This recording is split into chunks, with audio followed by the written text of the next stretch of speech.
Keep watching The Politics every Friday, 12 p.m. Eastern Time on New York Parrot TV, the voice for humanity. America Open Market, AO Market.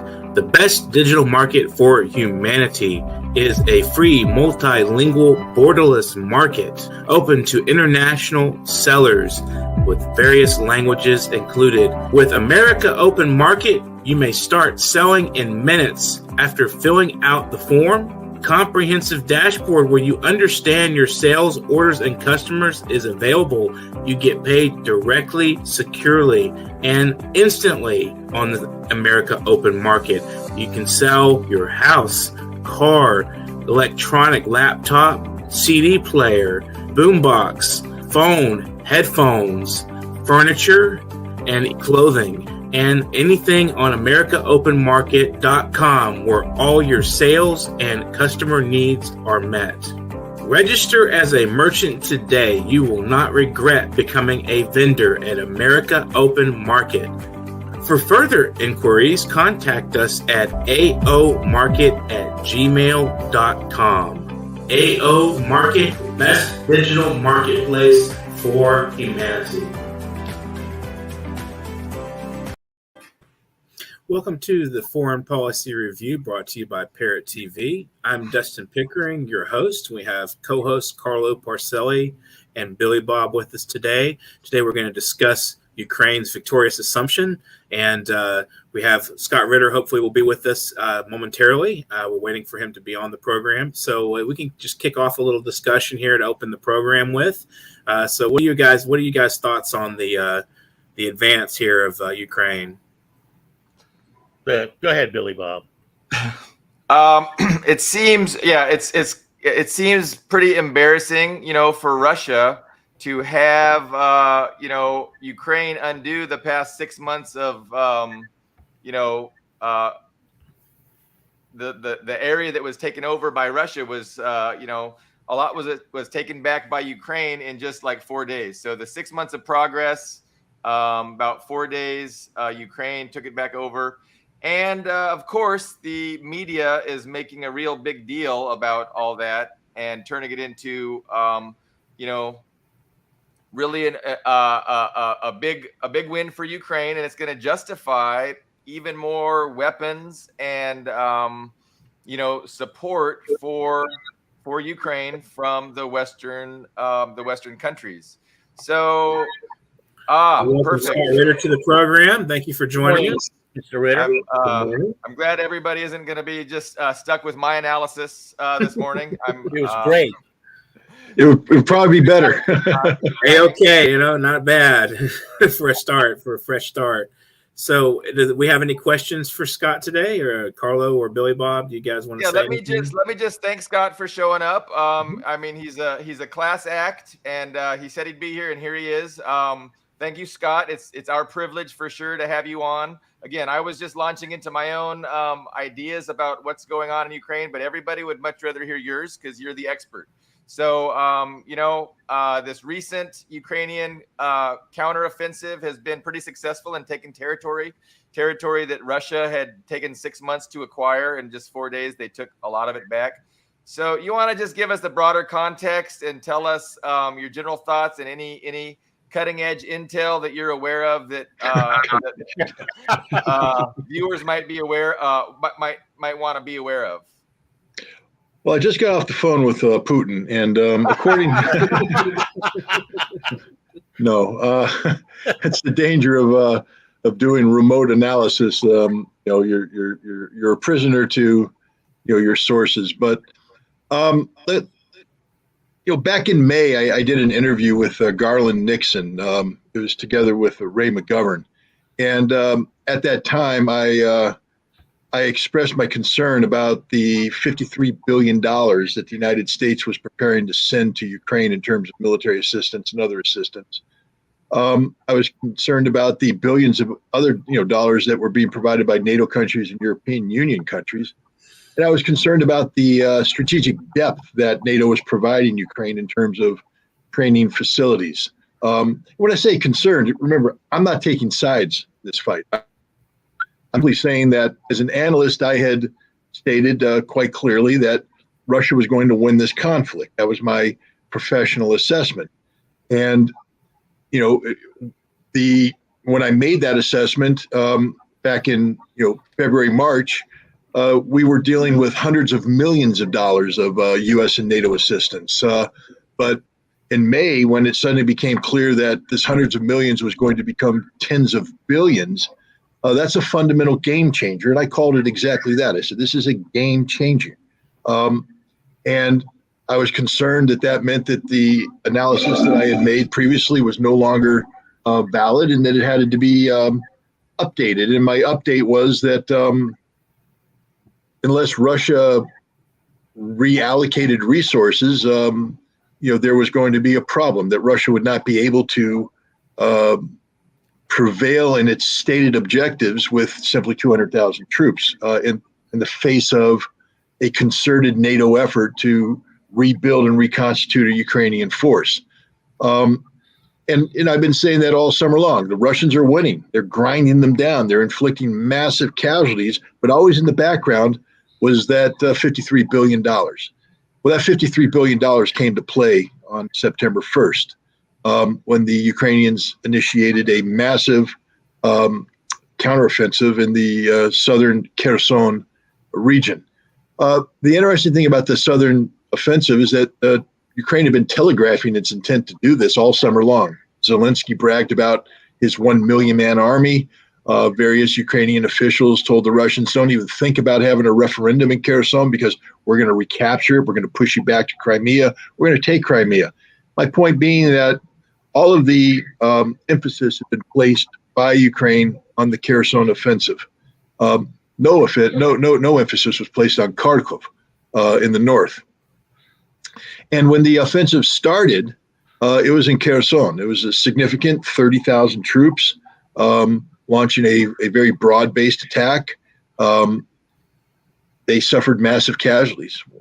By some counts, 1,700 on the first day, thousands of wounded, and the counteroffensive failed. But what it did do, because the Ukrainians pressed home the attack, is cause Russia to divert its strategic reserves to the south to guarantee victory, to be able to push back any potential Ukrainian penetration of the Russian lines. And then about a week into the offensive, suddenly Ukraine unleashed a second massive offensive in the north against Kharkov. The military that Ukraine employed on September 1st was quantitatively and qualitatively different than the military that had been fighting the Russians up until that time. Up until September 1st, I think one could safely say that the Ukrainian military was a Ukrainian army that had been funded and equipped and trained by NATO, but it was still a Ukrainian army using Ukrainian operational theory, Ukrainian tactics, etc. The military that was unleashed on September 1st was a NATO army that was manned primarily by Ukrainians. I say primarily because there was a large force of international mercenaries, the potential for large numbers of Polish soldiers who speak Ukrainian, and other international advisors that were there. But primarily it was a Ukrainian manned NATO army. And when I say NATO army, what do I mean? I mean that the equipment is NATO. It's not old Soviet equipment, or at least old Ukrainian equipment from the Soviet era.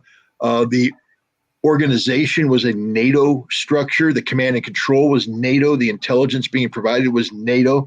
The artillery fire support was NATO. Every aspect of what the Ukrainians employed on that battlefield was a NATO army. The Russian forces in the south proved more than a match for this NATO army because they were doctrinally employed. They had, defense in depth. They had the proper allocation of forces on the defensive line. They had artillery that could be used to break up the attack. They had reserves that could be committed to seal off any penetration. This is what Russian defensive doctrine is supposed to be. In Kharkov, Russians had two major military formations, plus others, but they had the 1st Guards Tank Army and the 20th Combined Arms Army. These formations were resurrected. They had been disbanded after the Cold War. They were resurrected in 2016 and given the task of responding to any potential NATO invasion of Russian territory. This means that they are organized and trained to receive a NATO attack doctrinally. They know how to do that. 20-kilometer frontage, 15-kilometer depth, the proper array of forces, allocation of artillery, reserves allocated to pinch off and destroy any penetration.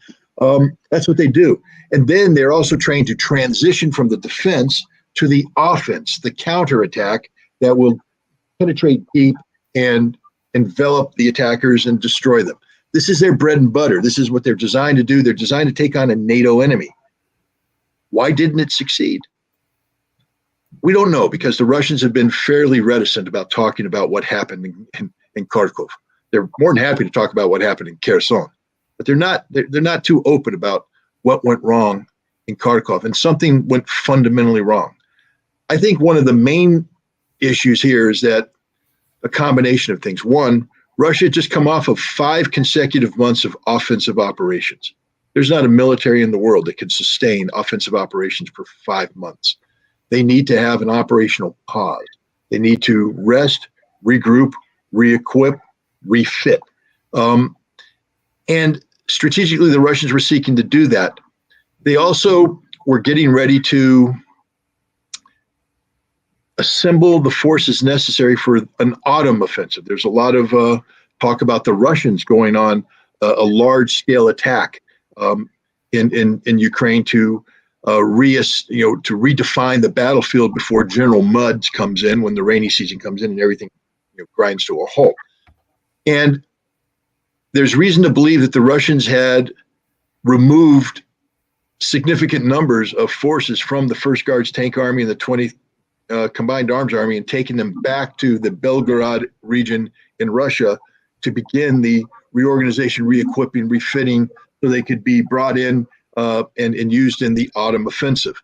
This means that they had stripped forces away from forces that would normally be allocated for the defensive duties. Normally you would replace them when you do that. That's what doctrine says. You pull one unit out, you bring in another one. What the Russians did, however, was thin out the ranks, and instead of replacing the departed units with regular army forces, they brought in SWAT teams, police teams, special police units. They brought in militia units. They brought in National Guard units, Interior Ministry forces, units that, while they're staffed with brave men, they're capable of low-intensity urban conflict. They can secure a rear area. They can carry out counterterrorism operations. They're not designed or equipped to deal with massed formations of armor supported by artillery and mechanized infantry, which is what the Ukrainians were throwing at them. The other thing is, by thinning out the lines, these forces, normally in the defense, the Russians will have a reinforced battalion up front with company strong points. And then between the battalions, there'll be a gap that they call a fire kettle. So the idea is that any attacking unit will break itself on the dug-in companies and be compelled to go around them. By going around them, they enter a zone where there has been pre-registered fires, and the Russians will, of course, pound them to death with their artillery. The Russians, though, had spread these defensive units. They put a police unit in one village. 5 kilometers away, they put a territorial defense unit. 5 kilometers over the other side, they put a National Guard unit with no depth, nothing in behind them, and insufficient artillery to cover the fire kettles, these gaps. Most of the artillery had been stripped away and sent to the Donbass, where they were in the business of grinding down the Ukrainians there. So there was an inherent weakness in the disposition of Russian forces that NATO intelligence picked up on, and they zeroed in on the fundamental areas of weakness, and they designed an offense that bypassed primarily the Russian defensive positions and then penetrated deep into the Russian rear, because the Russians had failed to build defense in depth. They didn't have any second line or third line, and the Ukrainians were able to go 15, 20 kilometers in before they ran into other Russian units, which were taken by surprise by this deep penetration. So bravo to the Ukrainians. Good job. A lot of NATO assistance, but still it takes cojones to launch a mechanized assault into the teeth of an enemy defense, even if that defense is weakened. The Russians woke up and found themselves in a bind. It wasn't just that there was a limited penetration in one area or two areas. There was a massive penetration deep into the Russian rear, where it was threatening to disrupt everything. The initial Russian response was to send in reinforcements and come to the assistance of these units. Amazingly enough, this SWAT team, this combined police unit from Bashkiria, Ufa, the city of Ufa, and I think from either Kazan or Samara, but this SWAT unit, this police special unit, they did a heck of a job. I mean, they're not trained, equipped, organized to fight a mechanized assault. They held their ground. They didn't surrender. They killed a lot of Ukrainians. They destroyed a lot of Ukrainian vehicles. They disrupted the pace of the Ukrainian attack, but they were surrounded now. And if they stayed there and fought, they were going to die. Eventually, they would run out of ammunition, and that would be the end of it. So the Russians, their counterattack didn't focus on blunting the Ukrainian offensive or surrounding the Ukrainians that had penetrated. It was on building a corridor to these trapped units, the police unit, the National Guard unit, the militia unit, and then to evacuate them to safety. And they did this with minimal casualties. But then the Russians had a choice now. They could fight a confused mobile battle because the Russians weren't prepared for this. So now any reserves that are sent in are going to have to fight a meeting engagement, which means you send out your reconnaissance, you meet the enemy, and then you make assessment from that point on, and you maneuver. But the Russians were reacting. The Ukrainians had the initiative, so it's advantage Ukraine. And while Russia might have been able to blunt the attack, regardless of what they did, they were going to lose a lot of people. I think the Russian command said, we're in a bad situation here. What we're going to do is we're going to give up Kharkov. It's not strategic to us. It doesn't change what's happening in the Donbass. It doesn't threaten Crimea. So we're going to give it up for the time being. We're going to preserve our most precious resource, which is our manpower, especially when you have a 200,000 man cap. The last thing you want to do is drop 10 to 12,000 casualties that don't need to be dropped. So they pulled their manpower back. They sacrificed territory. They sacrificed equipment. They sacrificed logistic supplies. They had to abandon ammunition dumps. They had to abandon some equipment, but they got all their men out, minimal casualties. And they were able to build a defensive line along the Oxil River. And so far that line has proven to be impenetrable. The Ukrainians, after achieving this tremendous success in regaining control of Kharkov, primarily because the Russians chose not to fight for it. It's not like the Ukrainians defeated the Russian military in a stand-up fight. They defeated the Russian military in maneuver warfare. That's the whole purpose of maneuver warfare. I'm not criticizing the Ukrainians. I'm saying congratulations. You did exactly what's supposed to happen.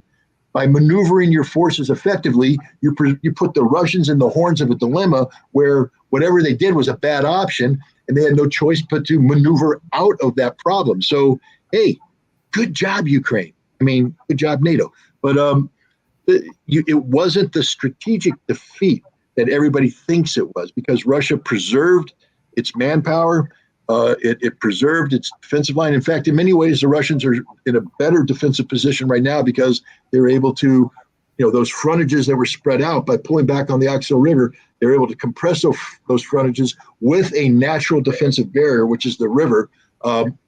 It makes it virtually impossible for the Ukrainians to get across that. So the Russians are in a stronger position now. And here's the other thing. The Ukrainians spent the last 4 months building up this military capability. Billions of dollars of equipment were allocated to this counteroffensive. Tens of thousands of well-trained men were allocated to this counteroffensive. They've lost the bulk of this fighting capability in terms of dead and wounded or equipment destroyed or damaged. And it's going to take them a long time to rebuild it, months. And so in many ways, one could call this a Pyrrhic victory. meaning that while the Ukrainians look good on paper, in the end, when you take a look at the final disposition of forces, how they're laid out, what's left, it's really advantaged Russia. And you see that playing out today. The Russians are in control now. The Ukrainians can run around and take all the selfies they want on, in Izium and other captured towns, recaptured towns. Hey, congratulations, Ukrainian flag, good, Ukrainian president, better. But the fact is, when that's done, all they have is a bunch of territory that they now have to hold, which requires them to allocate sufficient forces to that task, the defense in terms of the line and in depth, which means those are forces that can't be used elsewhere. And where are they getting those forces? Because they already slaughtered the reserves that they built. So Ukraine's in a far weaker position militarily right now than they were when they began the offensive. Politically, they're looking pretty good. This offensive seemed to be timed in relationship to a meeting of the Ramstein contact group, where the United States, NATO, Europe meets with the Ukrainians in Ramstein Air Base in Germany to talk about the next wave of equipment. The United States is promising billions of dollars more of military equipment. So there was fear on the part of the Ukrainians that the West was starting to lose a little bit of its ardor for Ukraine, that people were starting to say, can Ukraine win this? They're getting beat all summer long, grinding down, losing thousands of men. Is there hope? Why are we wasting our money? And by launching this counteroffensive, Ukraine's put a marker on the table that says, see, if you give us the training, if you give us the equipment, this is what we can do. And so politically, this was a success for Ukraine, a very big success. But militarily, I think it's going to turn out to be a Pyrrhic victory. Now, one of the things that comes out of this is it's a giant wake-up call to Russia.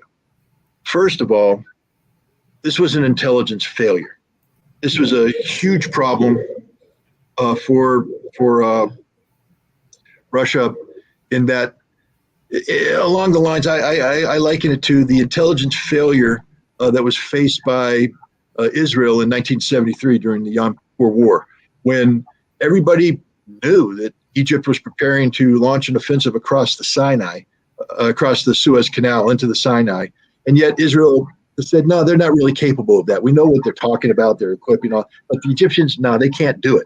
So they fell asleep at the wheel, and they woke up one morning with the Egyptians coming across the Suez Canal. I think the same thing happened here. I think that politically, the Russian leadership put this 200,000 cap on troops, and they said, we're not going above this. This is what you see is what you get. Make do with it. And yet the Russian intelligence people were gathering this information, saying, hey, same information I was gathering, by the way, probably better, saying they're building this NATO army. It's about 30,000 strong. They can launch a counterattack, and we have insufficient forces to continue the offense and repel a counterattack. We need more men. And the Russian leadership said, that's not what we want to hear. The solution can't be we need more men. Come up with a different solution. Well, the intelligence ain't changing. So what happened is the Russians apparently fell afoul of the same thing we fall of. Junior analysts who were getting it right were overridden by middle management who didn't want to anger higher management, who didn't have the courage to tell the political leadership that you're wrong. We can't do this without more men. And so now what's happened is they lost Kharkov, and it's a wake-up call, because the Russians still claim they want to continue and implement all of the objectives that they set out for, which is the recapture of the Donbass, or capture of the Donbass, liberation of the Donbass region, Lugansk and Donetsk, the demilitarization, which was defined as getting rid of all NATO infrastructure in the Ukrainian military, and denazification, which pretty much amounts to the political purge of the current Ukrainian government.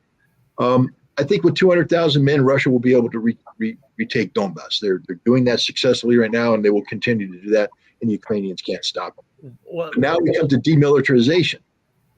If you want to get rid of all NATO infrastructure, and I just told you that the entire Ukrainian military now is a NATO army, that means you have to destroy the Ukrainian military, get rid of it all. And you're not going to do that with 200,000 troops. You're not going to get beat. Ukraine's not going to push you back. They're not going to take Crimea. They're proving that right now. But it means you have a stalemate.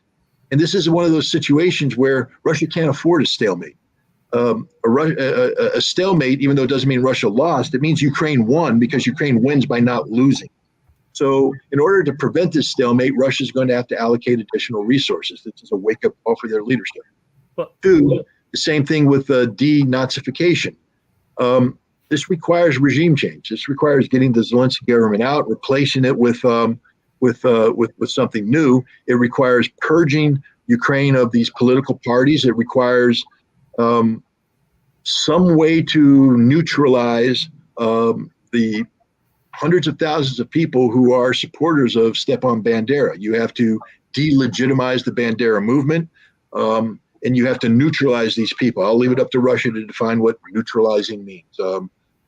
Sometimes people with certain thoughts and they refuse to be re-educated, they sort of self-select the outcome. We'll see what happens there, but Russia can't do that with 200,000 troops. So now the question is, what does Russia do? Do they general mobilize? The answer is no. General mobilization would be self-defeating. Russia's winning the economic war between the West and them. A general mobilization would weaken their economy, weaken the ruble at the time when it doesn't need to be weakened. It needs to be strong. And so they're not doing that. So how do they get the troops? I think they're going to have to appeal to basic patriotism with and create volunteer units. And already the Chechens are talking about, a mechanism that will generate 85,000 additional troops. And the Russian government's going to have to come up with more because you're going to need about 300 to 400,000 troops to accomplish the mission that Russia wants. It's not over. I believe Russia has the advantage. Russia is winning, but a total Russian victory along the lines which the Russian government has defined for itself is not achievable unless Russia virtually doubles the amount of manpower that's currently allocated to the special military operation. But wasn't the a solution to the counteroffensive staring Russia in the face the whole time? I agree with the Nazi thing. I was very much disturbed to see that the brigades around the Donetsk city all have Azov battalions attached to them. But what I want to say about the counteroffensive is that Russia stopped the counteroffensive and the deployment of Ukrainian troops by simply putting out the lights in Kharkov and other places. And because the Ukrainian railways are 70% electric, they were stopped.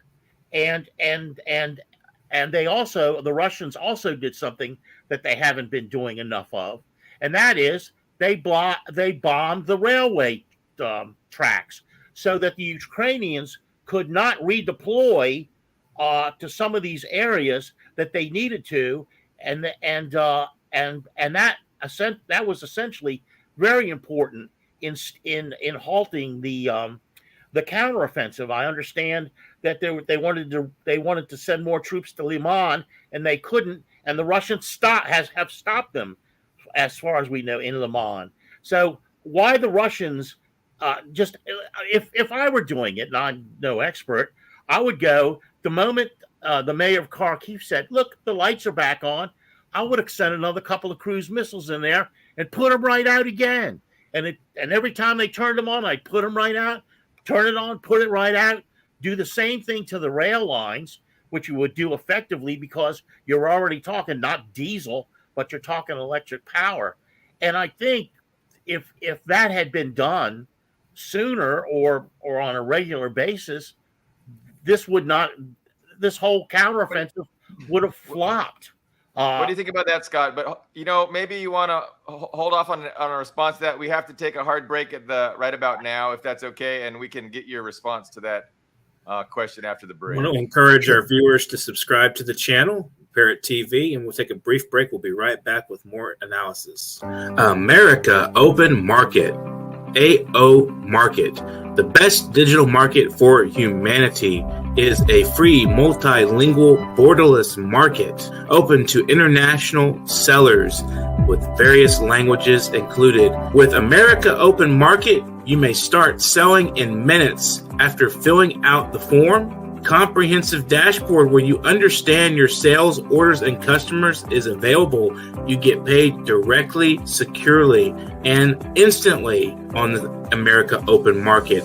You can sell your house, car, electronic laptop, CD player, boombox, phone, headphones, furniture, and clothing, and anything on AmericaOpenMarket.com, where all your sales and customer needs are met.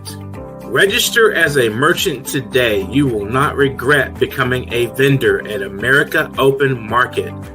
For further inquiries, contact us at aomarket@gmail.com. AO Market, best digital marketplace for humanity. Welcome back to the Foreign Policy Review. Please subscribe to our channel if you're watching right now. So we had a question before from Carlo, or some comments. We want to continue furthering with that discussion. Okay, well, no, Carl, you've hit on something, but I'm being attacked by a cat here. Counteroffensive. It's definitely a counteroffensive going on here. We can't forget that this is still a special military operation, and that has political ramifications. And one of those is that the Russians are deliberately avoiding doing damage to civilian infrastructure. And attack has been repelled. And the Russians still have as a strategic imperative the reduction of infrastructure damage. That's just the way it is. You and I can disagree with it. We can sit here and say, no, we do it this way and that way. The Russians have made a strategic decision early on, and they've sustained it. I mean, you have to respect the maturity of the Russian leadership, not to ebb and flow with the emotion as this battle goes on. They've been consistent. And take a look at the strikes that they did do. First of all, ask yourself, how many civilians died when the Russians attacked these power stations and took out this dam? And the answer is one. Yeah, that's it. And so clearly the Russians did something that isn't designed to kill civilians. It was very, very precision strike. Ask yourself the following question too. How quickly was Ukraine able to reconstitute the majority of the electrical power that was lost after that strike? I couldn't determine. Well, the answer is very, very quickly, within 24 hours. So, and then you have to ask yourself why. That means that the Russians didn't hit the critical infrastructure that if got hit would be permanently disabling. They temporarily disabled the power outage. For what purpose? Exactly what you said, to shut down the rail network at a very critical time. When the Russians launched this attack, they were still in a very fluid situation in Kharkov. They were trying to solidify a defensive line. They were, feeling vulnerable in other areas. And so the way they did that was to shut things down. It's to shut it down temporarily while we readjust and defend. But now the power's back on. Why would Russia allow that to happen? Because they're not at war with the Ukrainian people. That's their decision. It's not our decision. It's their decision. Look at the dam. Same thing. The Ukrainians were building up significant forces in the south near Kryvyi Rog that could attack the Russians, and the Russians were concerned about this. So what was their response? They blew up a dam, but they did it in a very measured manner so that it was a slow leak, not a massive release. You didn't get a wall of water sweeping through. You got water rumbling through. It's flooded the city, and Kryvyi Rog was an important command and control and logistics hub for this area. It's hard to have logistics. It's hard to have movement when your streets are flooded. So they shut that down. But more importantly, by bringing this water down, they swept away all of the pontoon bridges that the Ukrainian military had put across the river that was used to resupply or supply the forces that were across the river threatening the Russians. So those forces are now isolated. They can't leave. They can't retreat. There's no bridges. They don't have any ammunition or gas anymore, and they're getting shelled, pounded, slaughtered. And this was done by the Russians to use natural barriers to their advantage, etc. The dam can be rebuilt. It's not it's not the end of the world that they took out this dam. This dam was being repaired every year. It already had fundamental problems. So any large scale reconstruction of the dam would have required engineering similar to that what's going to be required to rebuild the dam. So this is all doable. It's not permanent damage to infrastructure. It was temporary damage to infrastructure to shape the battlefield in a way that was advantageous to Russia. But once the battlefield stabilizes, unless the Russians change the special military operation, change the political dynamic of this entire incursion into Ukraine, I don't think we're going to be seeing this as being a recurring event. The Russians may start to use similar acts of this nature to shape the battlefield going forward. But I for everybody that's desperate to see Russia, reenact the strategic air campaign that the United States imposed on Iraq during Desert Storm, I don't see that happening right now. There would have to be a political decision by Russia that shifts the tone away from a special military operation to something different, a counterterrorism operation, something short of general mobilization. Yeah. So you did a great job, Scott, of explaining kind of how Ukraine was able to take advantage of Russia fighting with two hands behind their back, in a sense. And so the question is, in what way is Russia going to maybe untie a hand? And you mentioned the moving from a special military operation to an anti-terrorist operation. And you also mentioned the buildup of a whole bunch of volunteer forces, which is not, that's different than actual partial mobilization. Activating volunteer forces is different than partial mobilization, which would have economic, adverse economic effects on Russia. But going forward, like, what is your best guess about how they get to that 300, 400,000 troop level, which is necessary? And we see why it's necessary with this counteroffensive that you just brilliantly, explained to us. Well, this is, again, all speculation. I calling Shoigu, but he just doesn't pick up. So I don't get the inside scoop. But the Russians are students of history.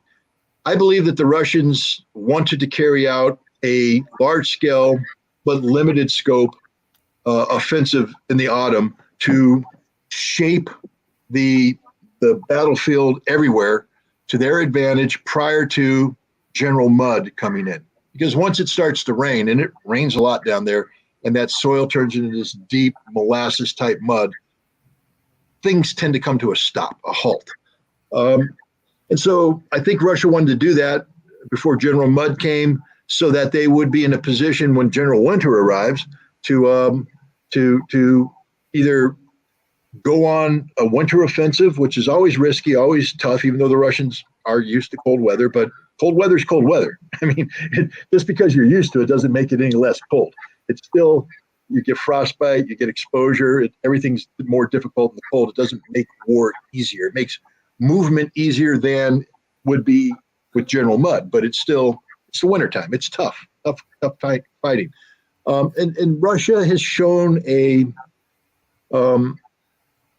desire to avoid making the fight tougher than it needs to be. I mean, war is tough, but the Russians have taken the approach that we're going to maximize the Ukrainian opportunity to die and minimize our opportunity to die, which is why I believe it would have been a limited scope counteroffensive to reshape the battlefield, to solve some positional problems for the Russians. They still may do that. We may still see some limited offensive action from Russia designed to push the Ukrainians back from, for instance, the Zaporizhia nuclear power plant. I think the Chechens right now are putting together an offensive designed to clear the opposite bank. You may see you're definitely going to see continued offensive operations, maybe expanded operations in the Donbass to continue to push the Ukrainians back.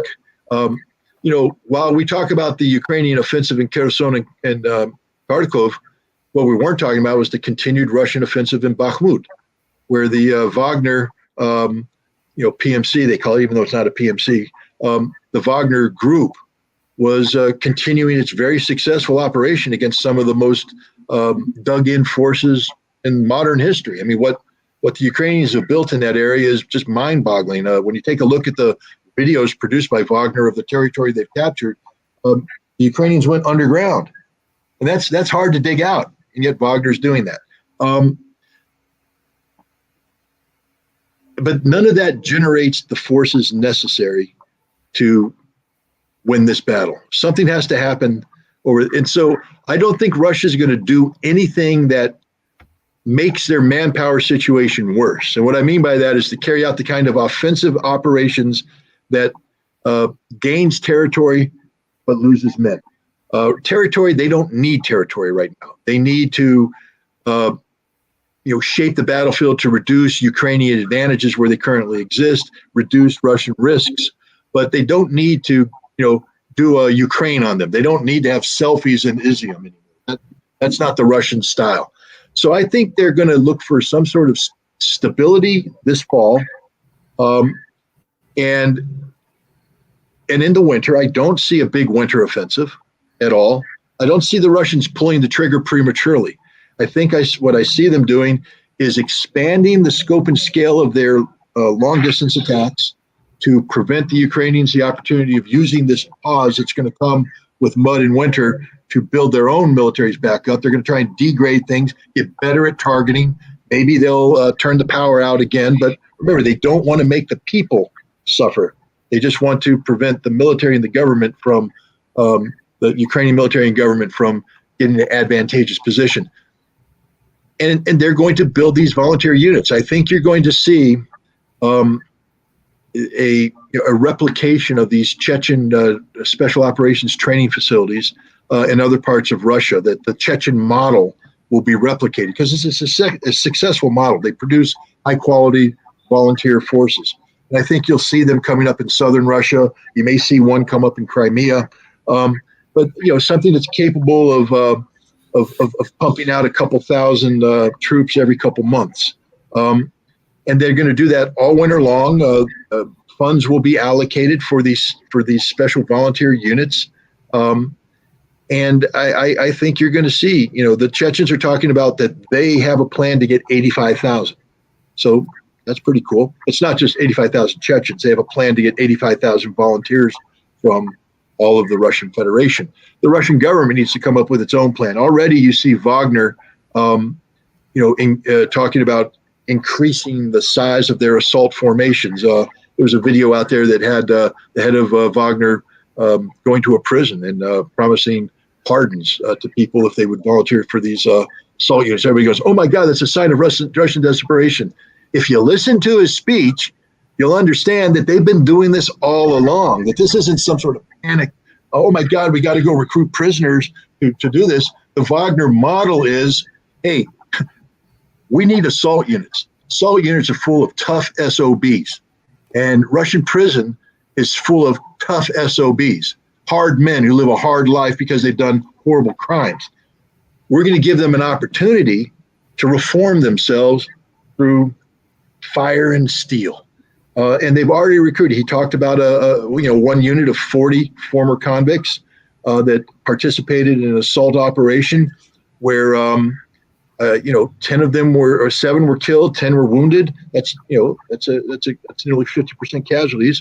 But all of them performed honorably, and all of them have restored their reputation through honor in the battlefield. That's the Wagner model. Wagner's not your conventional Russian military force. It's a special unit for special purposes, and they've been recruiting these convicts for some time now to carry out these operations. So I think Wagner's going to be expanding that aspect of their recruitment. But I also think that Telly Savalas movie. Yeah, the Dirty Dozen. Yeah.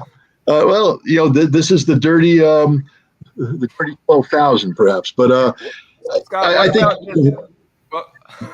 Sorry to cut you off. What about this Ukrainian force that they're building in the southeast and they're alleging is going to go towards Mariupol to divide the southern coast there?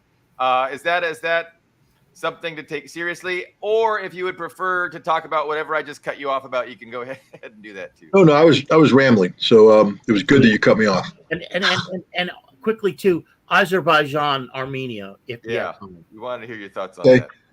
Well, look, those are important to us. The Ukrainians are, they're filled with optimism, and They believe that they have discovered, the military mathematical formula that can give them victory on the battlefield. And so there's talk of them, assembling these 30,000 troops that will be able to punch through an area of the Russian defensive lines, which the Ukrainians believes more closely replicates Kharkov than Kherson. And as a result, drive and threaten Mariupol, or actually recapture Mariupol. I think part of that force is being cut off and destroyed right now as we speak.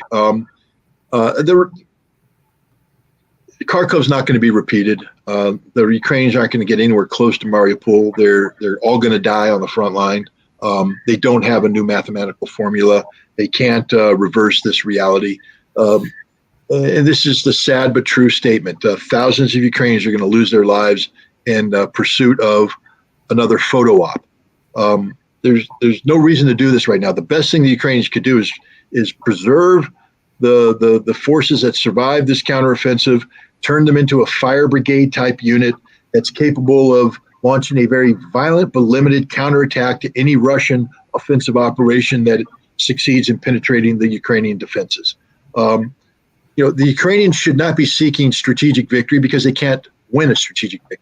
Ukraine should be seeking to prolong this conflict and bleed the Russians out as much as possible to make it politically impossible for Russia to achieve the stated objectives and force Russia to reduce its expectations and therefore accept a stalemate that gives Ukraine strategic victory, because a stalemate means Ukraine survives. A Russian victory means Ukraine is finished. A stalemate means Ukraine survives. And a Ukraine that survives means that NATO and Europe and the United States can continue to provide the resources necessary for Ukraine to put forward a capable military, one that will prevent Russia from achieving strategic victory. So I think it's foolish for the Ukrainians to squander their resources in pursuit of an objective that doesn't fundamentally change the outcome of the war. And by squandering these resources, they actually make the probability of a decisive Russian victory even greater. Now, Armenia and Azerbaijan, even though some people might be waking up and reading headlines that talk about conflict there, and it's a real conflict. I think the Armenians have said they lost 100 and some odd troops. The Azerbaijanis have acknowledged losing 85. So there's some fighting going on. It could get bigger. The last war that was fought in the fall of 2020, I believe the Armenians lost many thousands of men. So did the Azerbaijanis. But this is a war that's been ongoing since 1988, before the Soviet Union collapsed. It came to an initial culmination in, I think, 1993, when the Ukrainians when the Armenians drove the Azerbaijanis out of 15 to 20% of their territory, creating a land linkage between Armenia and the disputed territory of Nagorno-Karabakh, and humiliating the Azerbaijanis, which is why Azerbaijan, revenge is a dish best served cold. And when the last round of fighting before this current round, Azerbaijan launched a massive counterattack with the assistance of Turkey. This is where the Turkish drone first came into prominence, slaughtering the Armenians and compelling the Armenians to accept terms that were favorable for Azerbaijan and unfavorable for Armenia. But the fact is, they're trying to create a peace situation there. The Russians are standing fast as peacekeepers. The Armenians are part of an organization, the CSTO. They've asked the CSTO to intervene on their behalf. I think the CSTO has said no, that's not going to happen. But the CSTO is pursuing a negotiated settlement. And we'll see what happens. But there's a real risk here of continued conflict. A lot of people say, oh, this is Turkey and Azerbaijan creating a crisis that will strip away Russian resources. No, the Russians are very professional. They don't allocate forces without a plan on how to reinforce them if necessary. So Russia has the forces sufficient to the task in Armenia and Azerbaijan. This is a conflict that predates the Ukrainian conflict. Believe me, the people in Nagorno-Karabakh don't care about Ukraine. They only care about Nagorno-Karabakh, and that's what's driving this conflict. But I do think that it's in everybody's best interest, Turkey, Iran, Russia, to have a peaceful outcome. It's definitely in the interest of Armenia and Azerbaijan. So I think this conflict hopefully will not spin out of control. I think it's something that negotiators will be able to bring to an end in the near future. But we hear that Washington is involved. Well, then throw away everything I just said. If Washington is involved, I mean, they really, because Russia has a security arrangement with Armenia, they're using this as a like you said, you answered my question really, draining off some Russian forces to support Armenia eventually if it gets hotter. So I don't know. That's. I mean, but put yourself in Russia's shoes for a second. Jake Sullivan, who's the guy leading the tip of the spear, the national security advisor, who's out there, talking to the Russians as if suddenly America's their friend. Hey, Russia, you've got a treaty relationship with Armenia. Why don't you be the good guys and do the right thing and help the Armenians out? We're America. We have your best interests in mind. And the Russians are sitting there going, what?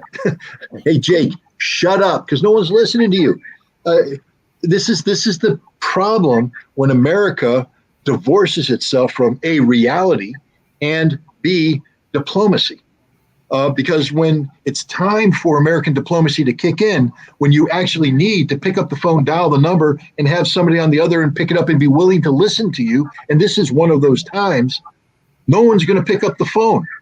No one cares about what Jake Sullivan says. No one cares about what America says. America has made itself diplomatically irrelevant to Russia. Russia doesn't view the United States as a potential force of good, of stability. Russia views the United States as the exact opposite. So, Jake Sullivan may be able to engender headlines here in America and get people spun up. But the reality is we have to think about what the Russians are doing. And right now, the phone is ringing, no one's answering because no one cares about Jake Sullivan. They literally do not care about Jake Sullivan right now.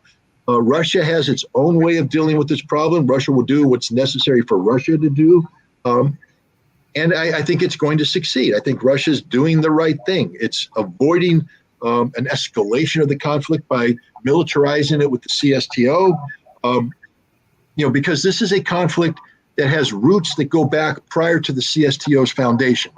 The CSTO this would destroy the credibility of the CSTO if it intervened, because it would be seen as taking sides in an ethnic dispute, as opposed to what it's supposed to be, which is protecting the sovereign interests of a nation if they're brutally invaded. Armenia is as much to blame for this problem as Azerbaijan, and the CSTO can't be seen as taking sides. Russia's very mature in avoiding that trap. And the Russians also know that if they're to retain their credibility as a peacekeeping force, that they can't get involved by tipping the scales on side of Armenia, etc. This is a level of maturity that's unknown in Washington, D.C., a level of patience that's unheard of in the State Department. Russia's showing the world what mature leadership's all about. And I think you're going to see that there will be a solution to the Armenian-Azerbaijani problem. Thank you. So, Scott, there's going to be winter's coming to Western Europe. Winter's going to come to Ukraine. Russia's already shown the ability that they can turn the lights out at will, basically, in Ukraine. What are the chances that this is going to force the West to think seriously about a diplomatic solution and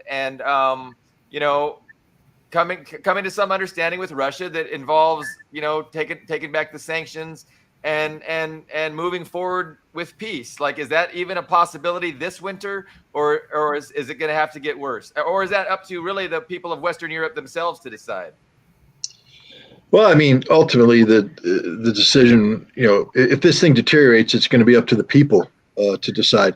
Right now, Europe is a prisoner of its political and economic elites who have sworn allegiance to the United States as opposed to looking out for Europe's best interests. We know this because sanctions policy is literally suicide for Europe, and yet all the European political elites are rallying behind it, seeing who can shine America's boots with their tongues the best. I apologize for that. Yeah. The, at least I didn't say the other thing. So, the fact is, here's the deal. Most energy security analysts believe that Europe is not prepared for this winter. There are some people who say that Europe does have sufficient stocks of fuel in reserve that while they'll have to tighten their belts, they'll be able to get through this winter without too much damage being done. So that's really the question here, because if Europe can ride this winter out with minimal impact, let's just say Europe gets lucky, and this is a warm winter, and they don't have to use as much gas for heat and stuff like that.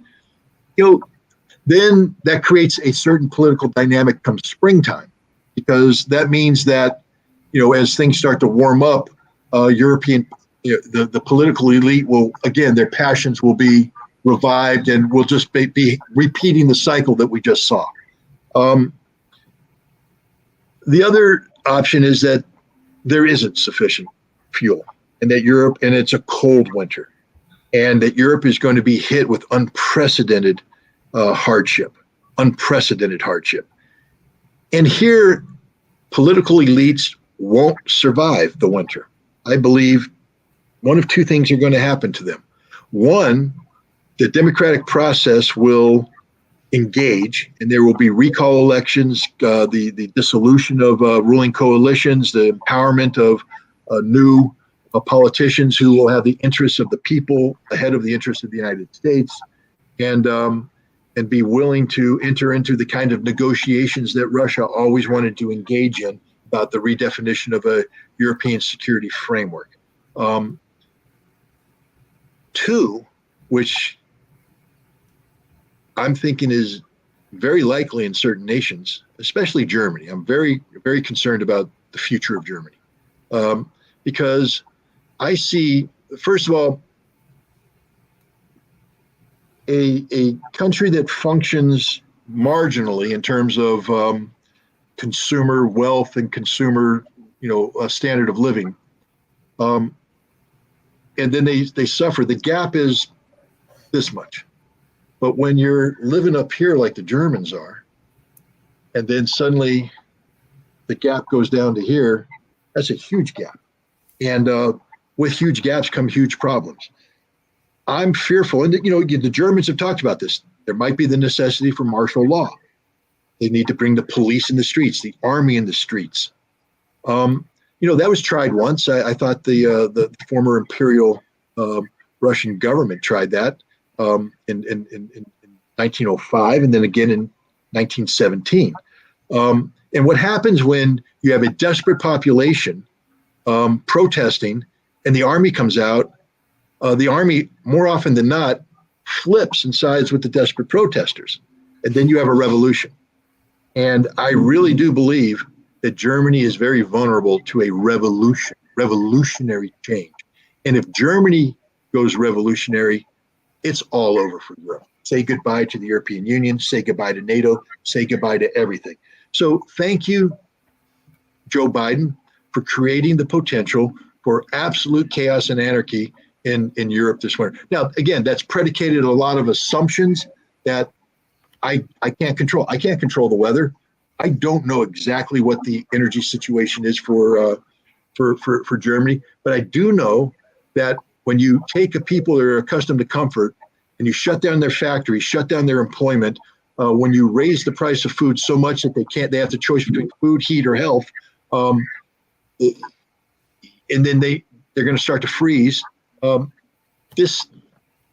old saying, every civil society is 9 missed meals away from total chaos and anarchy. There's going to be many 9 missed meal moments in Europe. On the food front, Scott, like I read that 89 of the cargo's ships leaving Odessa with grain ended up in Western Europe, and like 2 of them went to the countries that actually need it, like in Africa. So I think maybe they're hedging their bets on the food front at the expense of, the actual countries that need it. But Do you have any thoughts on that? Like I heard Lavrov say that, I believe 87 of the 89 were sent to the West. It's an absolutely true statement. What's frustrating is NPR, National Public Radio, did one of their little, wonderful liberal moments. I used to love NPR. I despise them right now for this very reason. They're talking to someone. Well, the Russians have said that only 2 shipments made it to Africa. I mean, is this true? Well, yes, technically it's true. What do you mean technically? Only 2 shipments made it to Africa. Technically it's true. But, the Russians are focusing on the one thing. You have to ask yourself, how did we get here? How did this happen? Why is there a crisis? So yes, of course, the West is stealing all the grain for itself, but it's Russia's fault. What? Scott, I think we have a hard break. You're a national treasure. We appreciate you showing up. Yes. We're gonna have you back.